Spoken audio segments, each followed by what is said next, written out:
Hey guys, it is Ryan. I'm not sure if you know this about me, but I'm a bit of a fun fanatic when I can. I like to work, but I like fun too. It's a thing. And now the truth is out there. I can tell you about my favorite place to have fun. Chumba Casino. They have hundreds of social casino style games to choose from with new games released each week. You can play for free anytime, anywhere. And each day brings a new chance to collect daily bonuses. So join me in the fun. Sign up now at ChumbaCasino.com. No purchase necessary. VGW. Void where prohibited by law. See terms and conditions. 18+. How would you like a 15% discount to my daily email, the stack of stuff, the show notes, discounts to the conference, all of that? All you need to do is text the word show to 33777. You'll get the annual subscription with a 15% discount to my daily email. You'll get the stack of stuff, the links to the show notes, discounts to the conference, and so much more. All you have to do is text the word show, SHOW, to 33777. Text show to 33777.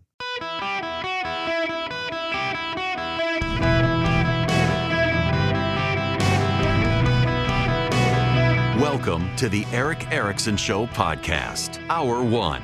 Simpson handed his show over to me, the hard drive of Stephen Hawking.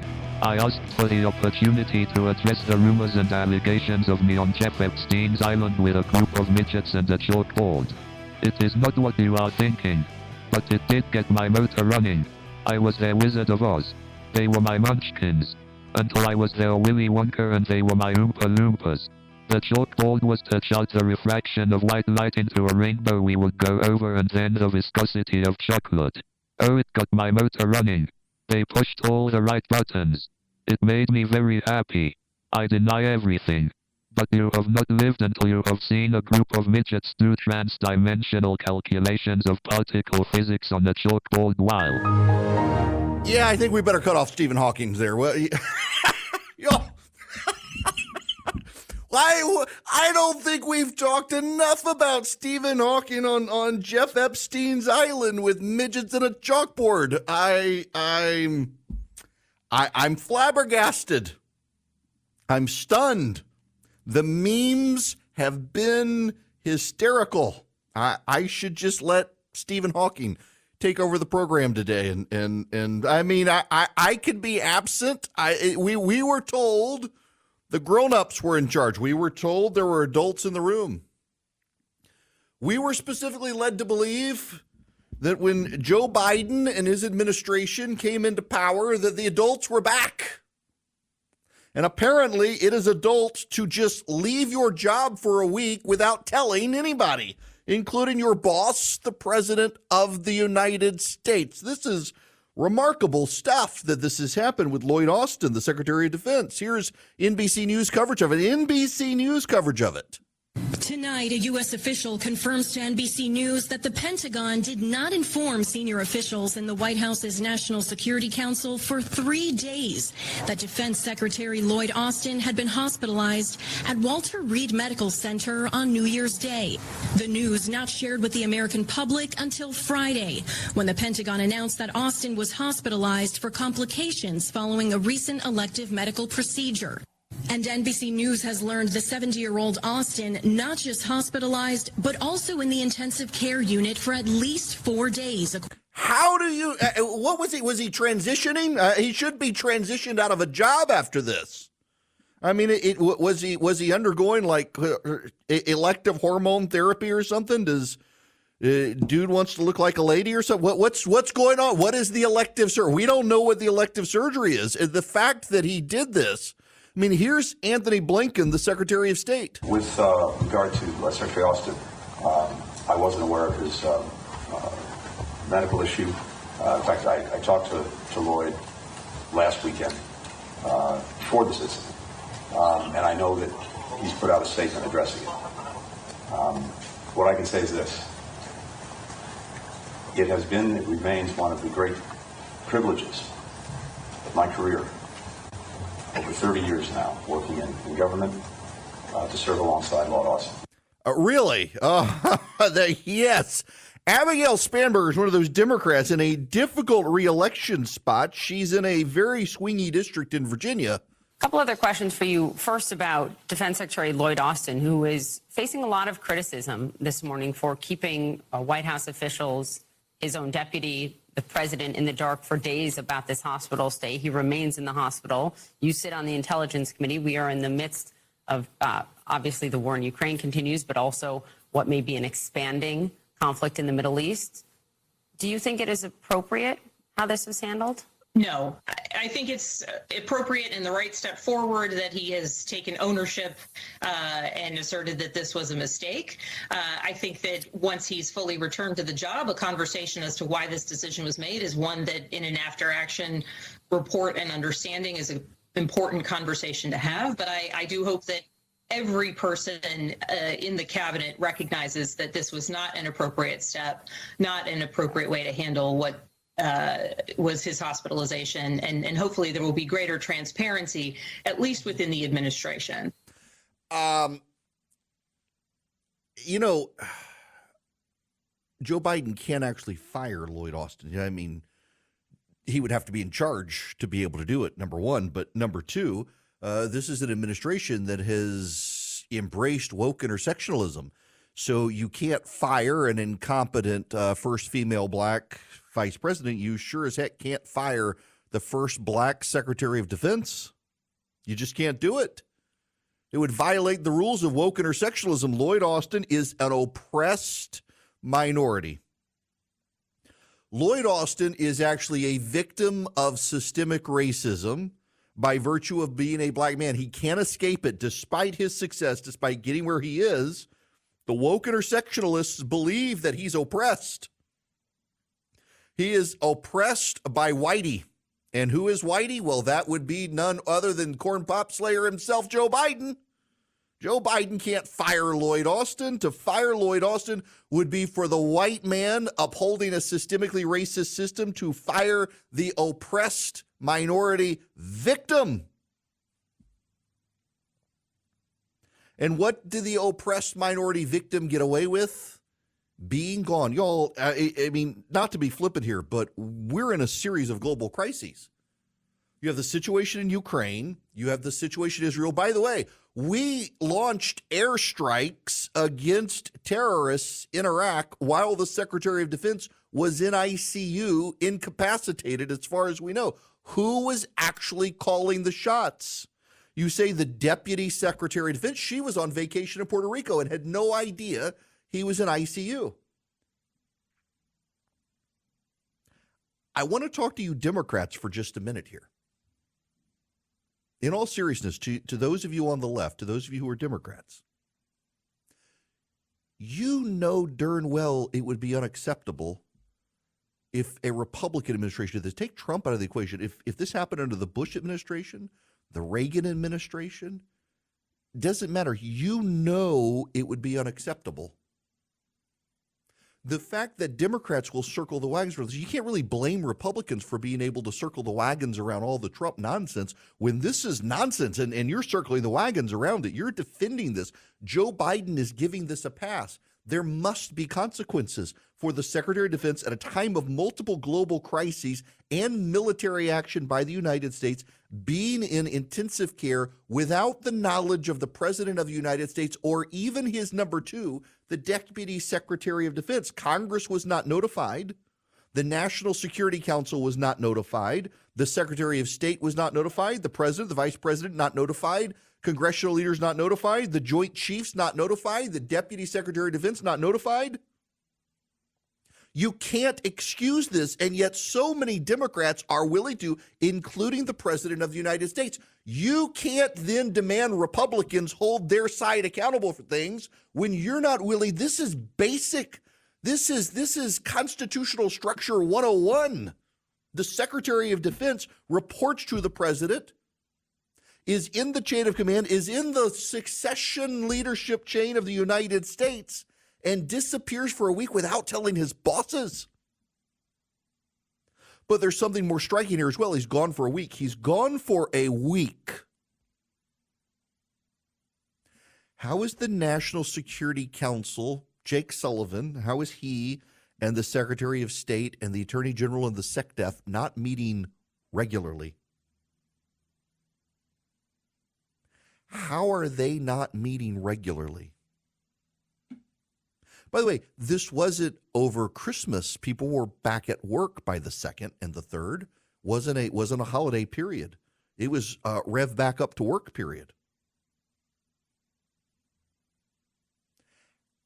This is really one of the I guess biggest red flags for me is that the Secretaries of Defense and State, Attorney General, and the National Security Council leadership aren't regularly meeting at a time of crisis in the Middle East. Who exactly is in charge? Is it Obama? Who's calling the shots? Who authorized military action in the Middle East? And what chain of command did it go through? Because it wasn't the Secretary of Defense. He was in intensive care. There are a whole lot of questions here. The biggest issue here, my buddy Dan McLaughlin, who writes at National Review, pointed this out. This is government by inertia. We're going through the government motions, the motions that always go through on a regular basis. The bureaucracy is sustaining us during this crisis period. That's not a healthy sign. The Democrats like to talk about democracy. It's not a healthy sign for our republic, for a democracy, when it's the bureaucrats going through the motions when the Secretary of Defense is incapacitated in ICU and nobody, including the President of the United States, his direct report, knows.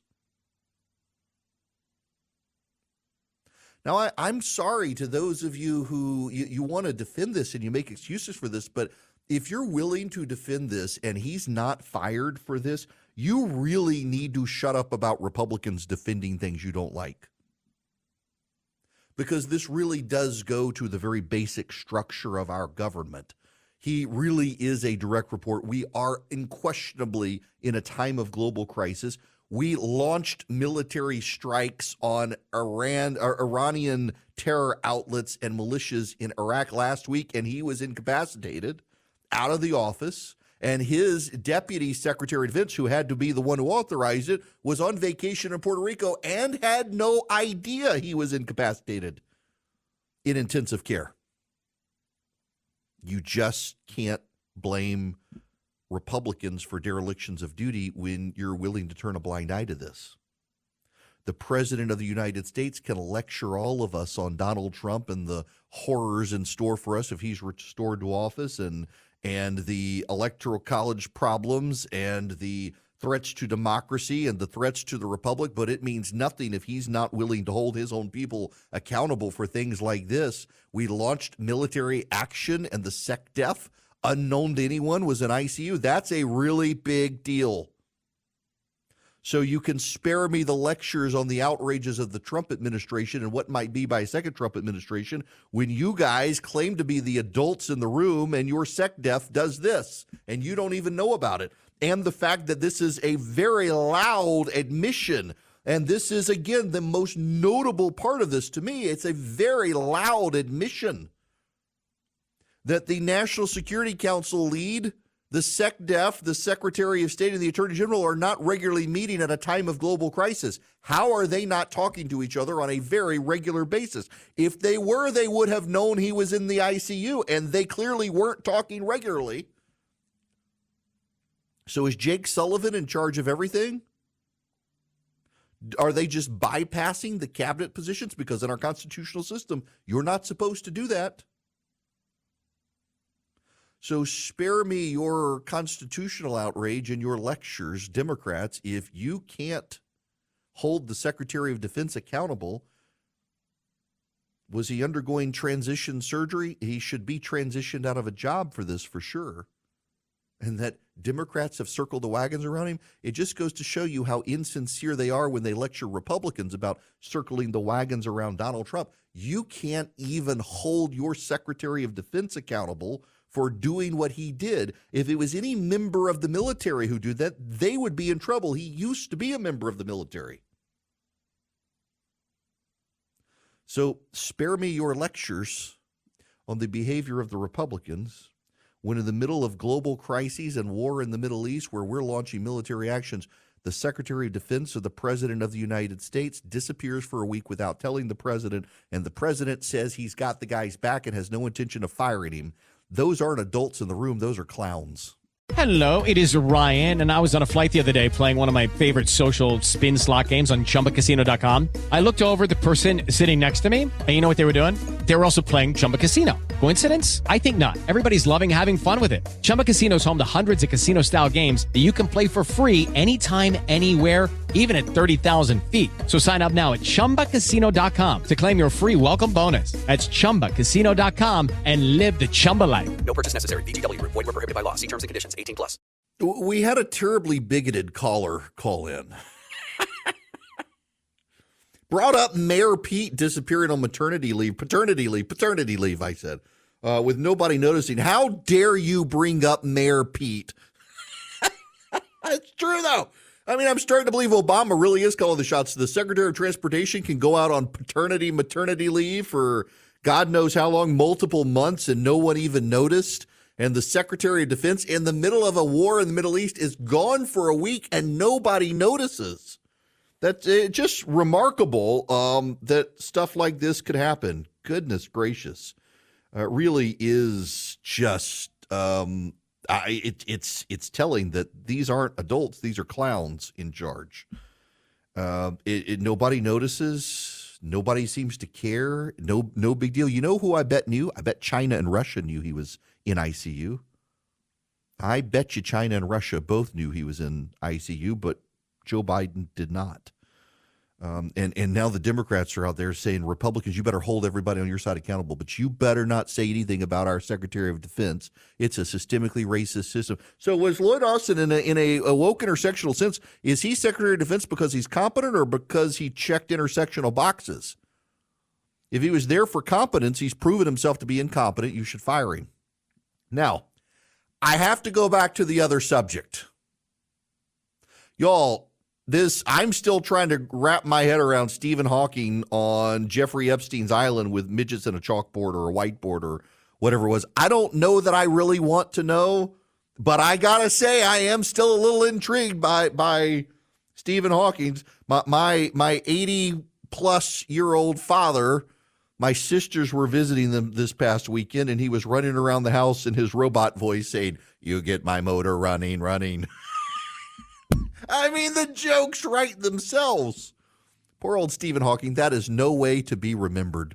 And yet, this is now going to be how Stephen Hawking is remembered on Jeffrey Epstein's island with Naomi Campbell, the model person. I don't want to.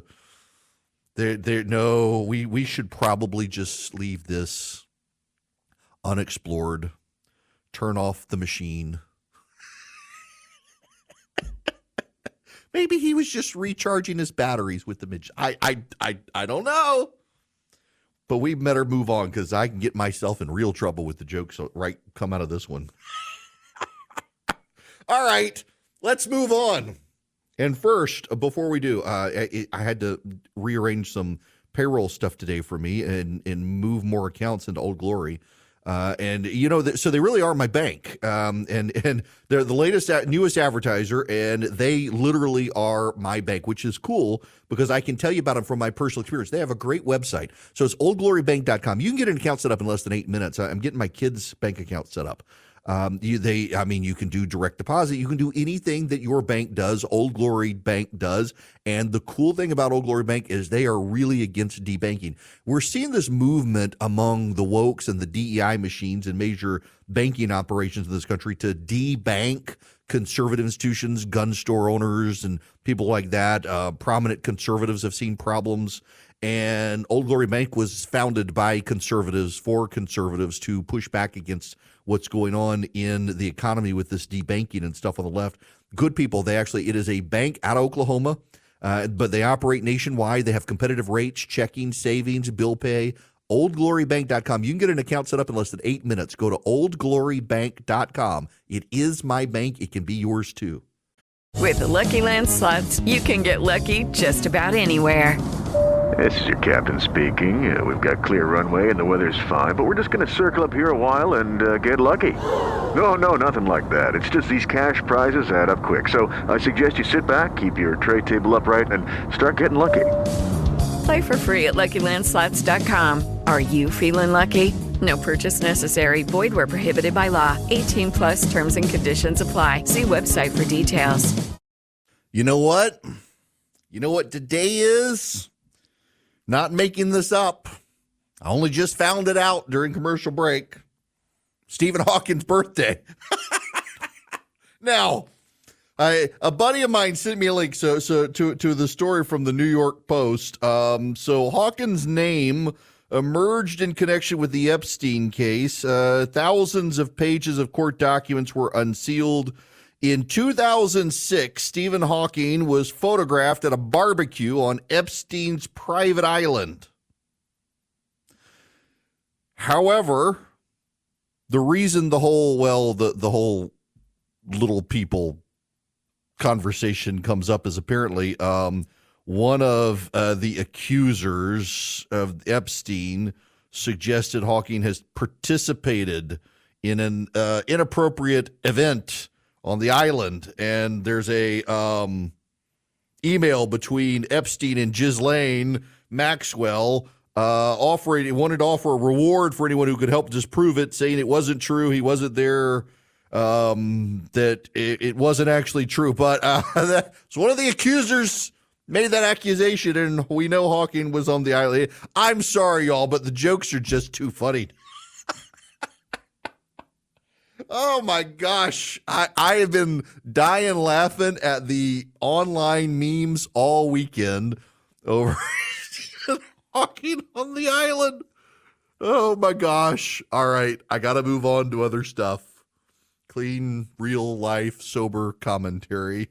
The phone number, if you'd like to be a part of this program. Not calling in about Stephen Hawking. No Stephen Hawking phone calls. Happy birthday to him. 877-973-7425. Philip, I'm going to let you go first. Welcome. Good afternoon, Eric. I was calling about a couple of things. I heard your commentary last week whenever you were talking about the national debt being one of the if not the most important issue over our heads. Also, I'd read a book. Let me ask my question about the debt. What are some suggestions about putting yourself in a defensive position? Will we go to cash, buy gold, reduce your Wall Street exposure? And then second, I'd recently read a book called When China Attacks, and the things in that book, I'm sure China is just going absolutely bonkers, belly laughing right now with the Lloyd Austin thing, because one of the things that was quoted in that book that's a big problem is wokeness in the military. So you could address those two things, I'd appreciate it. Have a great day. Absolutely, Philip, and you're right. China's got to be laughing about a situation like this. You know, the Chinese premier fired his counterpart, Secretary of Defense counterpart over there. Turns out, I was talking about China being on decline. There's actually a story in Bloomberg over the weekend. One of the reasons the defense minister in China was fired is because they were filling rockets with water, not fuel. It was all a big scam, and people were pocketing the money for the gas while they were filling the rockets with water, and it's a big, big corruption scandal. Never bet on communists. Never bet on communists. Now, on the other, listen, I'm not a financial advisor. I pay great people. My buddy John Lindvig and my buddy Dave Nicholas together. Separately, they help me with my finance stuff. I don't give financial advice. I will tell you this. Long term, you don't bet against the American stock market. You can have ups and downs. And bond rates are good right now. I will tell you guys though. So I've got an Apple card. I'm in the Apple cult, and I've got the Apple credit card, and I have it tied to a savings account. If you have the Apple card, you can get a savings account from Apple. I got a text message over the weekend that the interest rate on that checking or that savings account now is 4.35%. 4.3. That's a really good rate of return in a savings account. Bonds, of course, right now are with the interest rates the way they are good, but I wouldn't bet against the American stock market. I'm a stocks and bonds guy. I don't do crypto. I think it's a scam. I don't understand it.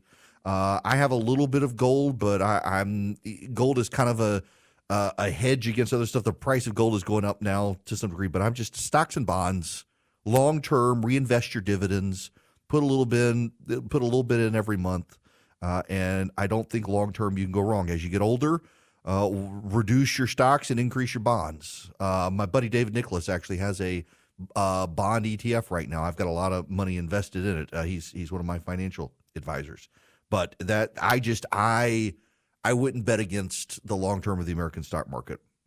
Everyone who has done poorly. Everyone who goes with the stock market, not bets, but invests long term. This is one thing that I do not do. I refuse to invest in a stock for a short term gain. First of all, the tax implications are crazy.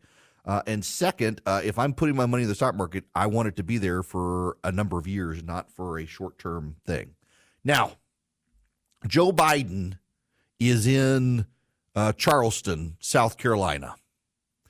I want to play for you this audio from Jonathan Lemire. He was on MSNBC. I think it was MSNBC this morning.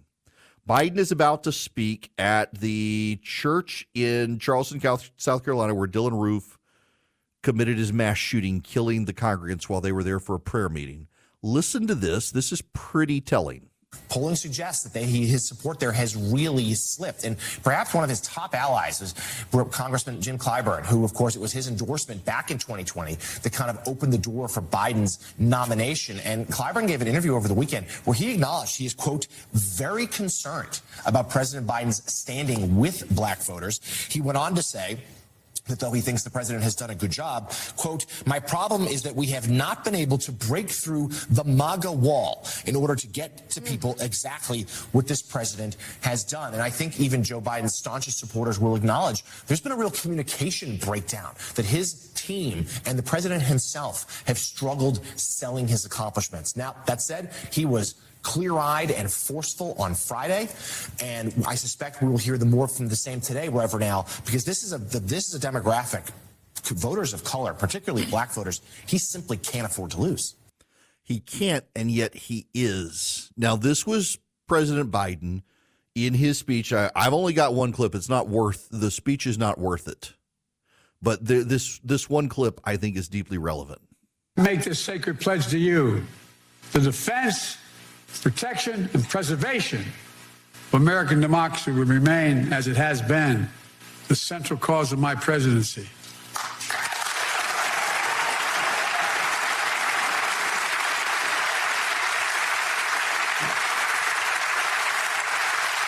America, as we begin this election year, we must be clear. Democracy is on the ballot. Your freedom is on the ballot. Yes, we'll be voting on many issues. On the freedom to vote and have your vote counted. On the freedom of choice. The freedom to have a fair shot. The freedom from fear. And we'll debate and disagree. Without democracy, no progress is possible. Think about it. The alternative to democracy is dictatorship. The rule of one, not the rule of we, the people. That's what the soldiers of Valley Forge understood.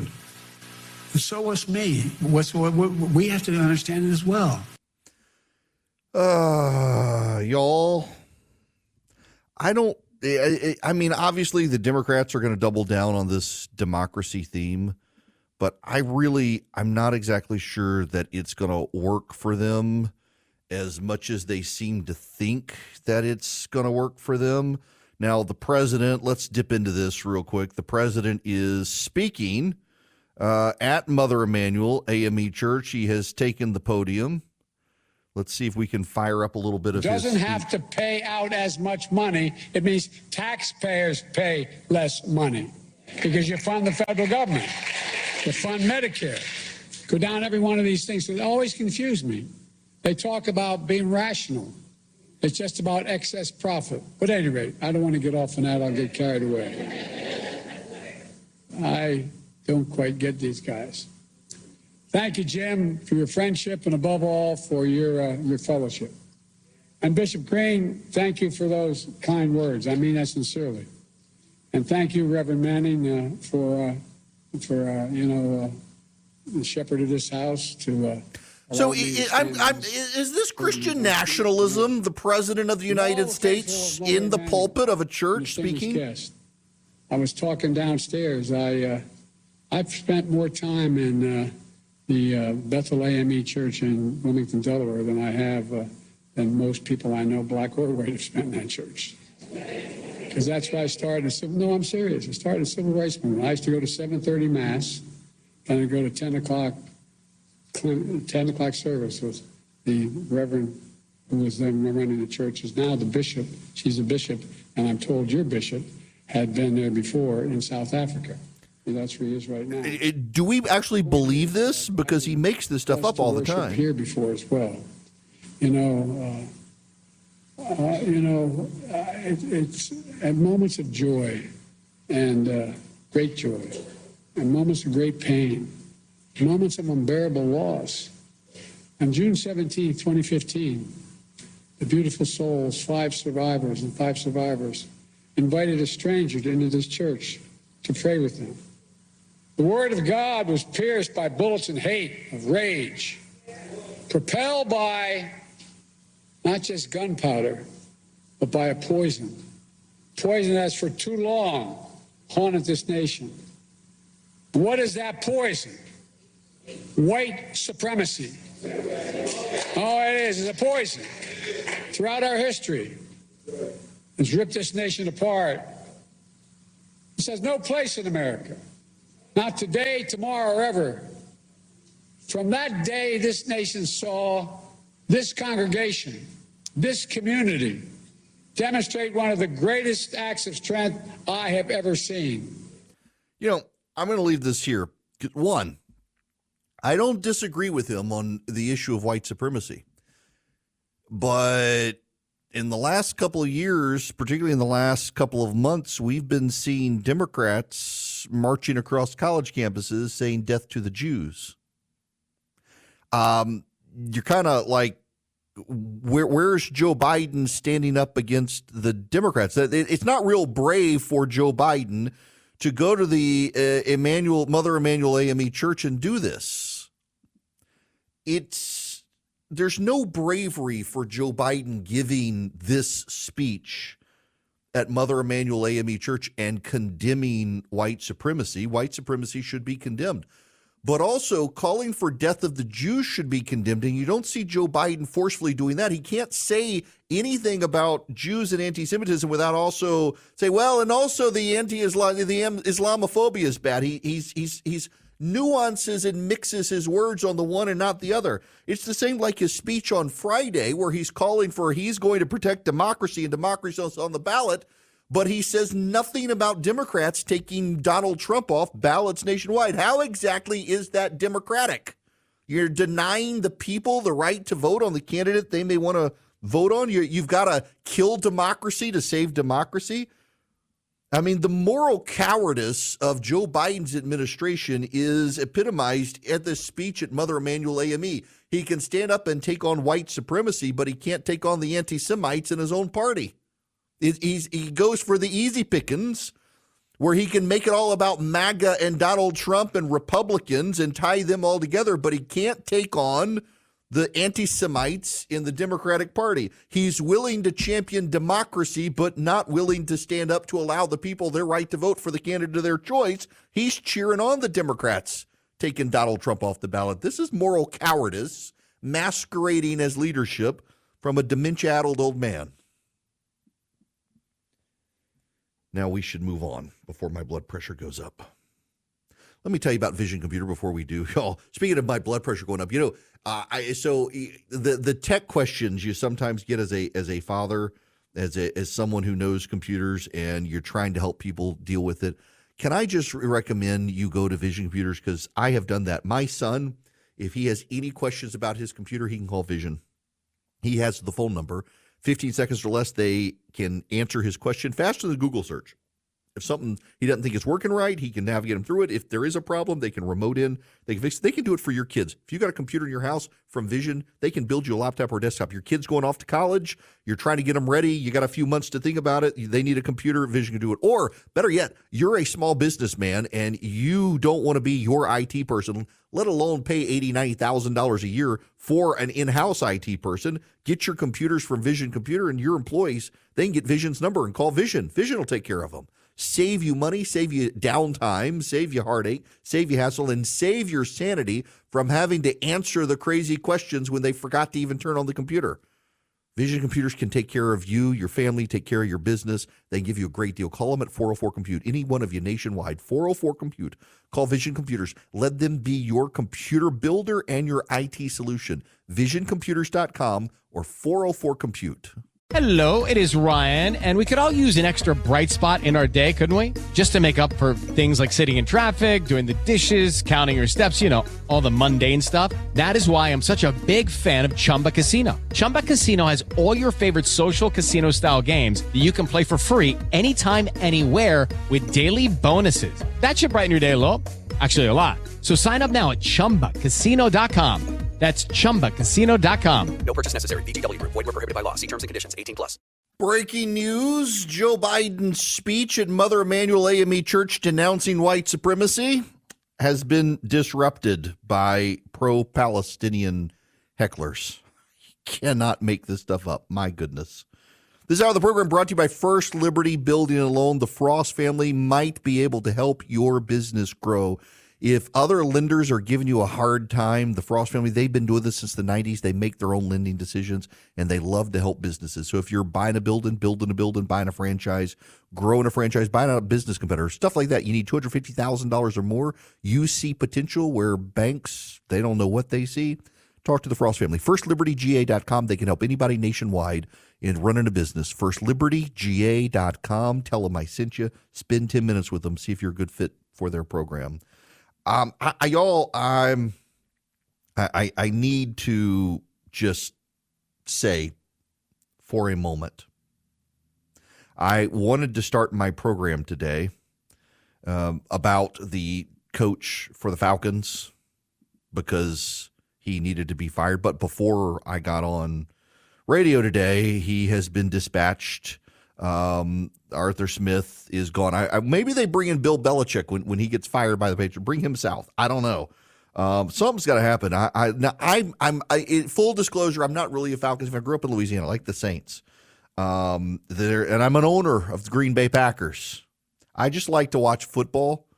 I got teams that I kind of like. I like the Steelers and I like the Dolphins. They didn't do so well last night. That was a great game though. The Saints, the Vikings, the Green Bay. I mean, there are teams that I like. I don't really like with baseball, the Cubs and the Braves. I love those teams. I grew up a Cubs fan. I became a Braves fan.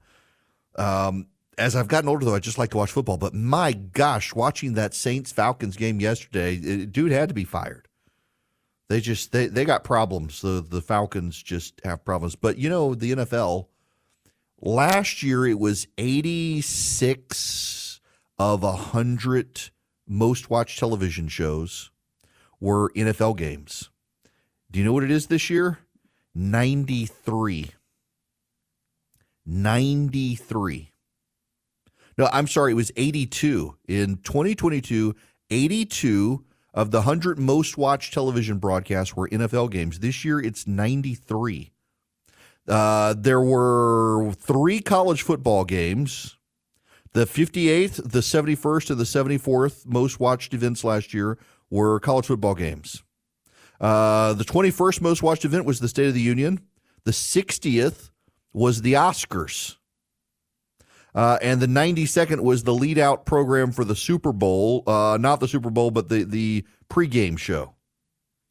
Remarkable how much the football games are watched. And, of course, Kansas City is huge because all the Taylor Swift fans are watching right now. So Kansas City is just watched nonstop by girls across America right now. But football seems to be the only common denominator unifying America these days. Okay, round 2. Name something that's not boring. A laundry? Ooh, a book club. computer solitaire, huh? Ah, sorry, we were looking for Chumba Casino. That's right. ChumbaCasino.com has over 100 casino-style games. Join today and play for free for your chance to redeem some serious prizes. ChumbaCasino.com. No purchase necessary. Void where prohibited by law. 18 plus. Terms and conditions apply. See website for details.